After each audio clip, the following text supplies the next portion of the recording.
അസ്മാഉൽ ഹുസ്ന, ഇതിന്റെ പവിത്രതകളും ഇതിന്റെ ഓരോന്നിന്റെ മഹത്വങ്ങളും ഞാൻ പല നിലക്കും പല വീഡിയോസുകളിലൂടെയും പറഞ്ഞ് നിങ്ങളുടെ മുമ്പിൽ അതിന്റെ മഹത്വം ഞാൻ പറഞ്ഞിട്ടുണ്ട്.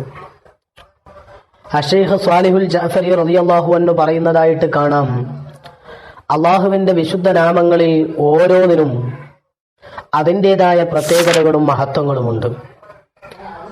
ഏത് നാമമാണോ കൂടുതലായി ഒരാൾ പതിവാക്കുന്നത് അതിന്റെ സ്വാധീനം അവനിൽ കാണുക തന്നെ ചെയ്യും എന്ന് മഹാനവർകൾ സ്വാലിഹുൽ ജഅഫരി തങ്ങൾ പറയാം. അസ്മാഉൽ ഹുസ്ന അത് പതിവാക്കുന്നത് ഏത് നാമമാണോ, അവൻ ഏത് ഉദ്ദേശമാണോ മനസ്സിൽ വെച്ചുകൊണ്ട് ആ നാമം അതിൻ്റെതായ ഫലം, അതിന്റെ ഗുണം അവനിൽ കാണുക തന്നെ ചെയ്യും, അതിൽ യാതൊരു സംശയവും ഇല്ല.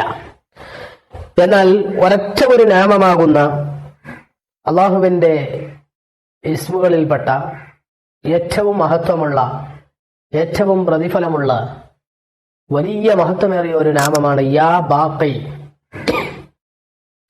എന്നെന്നും ശേഷിക്കുന്നവൻ, നിലനിൽക്കുന്നവൻ എന്നാണ് അതിന്റെ അർത്ഥം.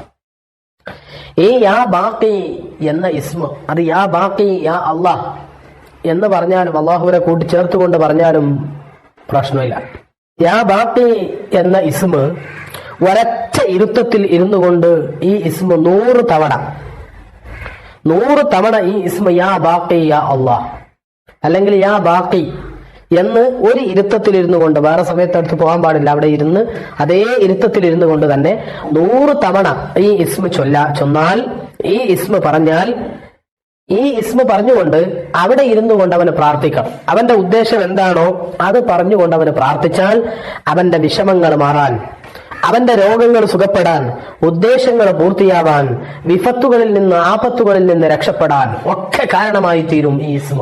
വലിയ മഹത്വമുള്ള ഇസ്മാണ്, വലിയ പവറുള്ള ഇസ്മാണ്. അള്ളാഹു അത് ചെയ്യുന്ന നമുക്ക് ദുആ ചെയ്യാനും അതിന്റെ ഫലം നമ്മുടെ ജീവിതത്തിൽ കാണാൻ അള്ളാഹു തൗഫീഖ് ചെയ്യട്ടെ. അസ്സലാമു അലൈക്കും വറഹ്മത്തുള്ളാഹി.